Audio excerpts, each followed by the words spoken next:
Welcome to July Wrap-Up. This is an overview of the top 5 articles that we've covered this month. First up, we got the DJI Air3. Well, they just announced this thing today as we're filming it. It's a brand new drone, as you can imagine, DJI, the latest Air series drone. What's cool about this drone is it's got a 2-camera setup, right? So one camera over the other. So one of the cameras is a wide-angle lens and the other one's got a telephoto zoom. Wow. Yeah. That thing's really going to catch some amazing things, I think. Oh yeah, speaking of catching, it's not going to get caught in any obstacles because it has a new all-around obstacle detection system.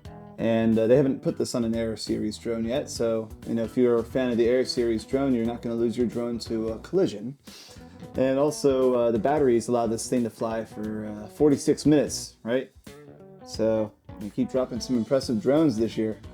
Cool, I love that. That's some great stuff about the drone, out there doing things. I would love not to destroy my drone. That'd be nice, like if I'm trying to get some good views. Next up, we got the new Sony A6700. 6700. Somebody tell me what's going on. Yeah. So the Sony A6700 series. Yep. Zach, what's going on with this new thing? Big deal? Well, it is the latest in the A6X line, which is aps-c cameras. This time they're using AI functionalities like they've been installing in some of the previous cameras, right? Compared to the 6600, it's got a new backlit sensor, making everything a lot more crystal clear. If you haven't noticed previous videos, our guy behind the camera today, Thierry, who's usually in front of the camera, he made a video speculating about what was going to come with this camera, right? So if you haven't seen that video, check it out. But that was released before the camera was dropped, right? So if you want to compare what he predicted to what actually is the case with the 6700, you got to watch his video and then compare it with our article that we wrote. So our articles are down below in the description, of course. We're those people. We see the future. Follow us. Next up, we got the virtual production field guide. What is what's going on with that? I personally like this a lot. Well, this is actually something we're localizing from the Japan side. They're doing a lot of research into it, right? So they call it the VPFG. I think they've done this the last few years, right? So they're looking into the evolving world of broadcasting, specifically on how today's studios are operating, right? And they've done a lot of research into these larger studios in Japan with like these massive LED panels, massive like floor-to-ceiling green screen and chroma keying. And it is really, really interesting work, right? And I can give you a nice example. I'm a NASCAR fan, redneck I am, right? NASCAR. So a few years back, NASCAR on Fox actually got a new studio.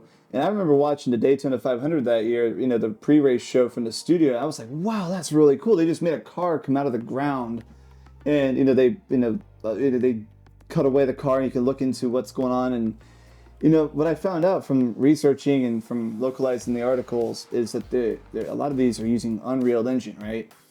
A lot of the video games we play are made with Unreal Engine. So it's just incredible to see how that, video game technology is translating into today's broadcasting. So that's what we're covering in the virtual production field guide. It's pretty amazing what Unreal can do. Unreal Engine is really a budget saver, and it can really it's changing everything. I think movies, I think the Mandarin. Yeah. What is it? The Mandarin? Mandalorian, right? Mandalorian, thank you. Mandarin. Mandalorian. That was all shot on like LED screens and basically had Unreal Engine. It's incredible. Handle all that. Yeah, Unreal's the way to go. So after that, great. What we got next? Next we have the Sirui. We got the American way to say it, and then the Japanese, and then the Chinese way. What's the right way to say this? I don't know. You're gonna have to ask our Chinese friends in the comment section. They might be able to help pronounce this right for us. The Sirui Nightwalker Super 35 series of lenses. I've seen this so much on like blowing up on sponsorships. Like everywhere, Facebook, Instagram. They don't leave my phone alone. And but this is a pretty interesting campaign that they did this time. This whole series of Super 35 lenses was crowdfunded. Like the entire project was crowdfunded. They met their goal and then some, right? So I think until the end of this month, for a low price of $899, backers would receive 3 really impressive lenses. And these are for whatever cinema projects you could use them for, right? And I mean, could you imagine though, like a company like Sony coming up with an idea and saying, all right, we're gonna fund this idea not from our investors but from Indiegogo, right? Like that would just that'd be insane, right? But I think a lot of independent filmmakers might understand this kind of lifestyle. Yeah. I think this company really did it Yeah. well. And I think that's why Sirui, if we're going to pronounce it that way, they're able to resonate well with their target audience, because they're giving us, good price lenses for really good quality too, right? So Absolutely. yeah. All right, last up, I know you're having a great time.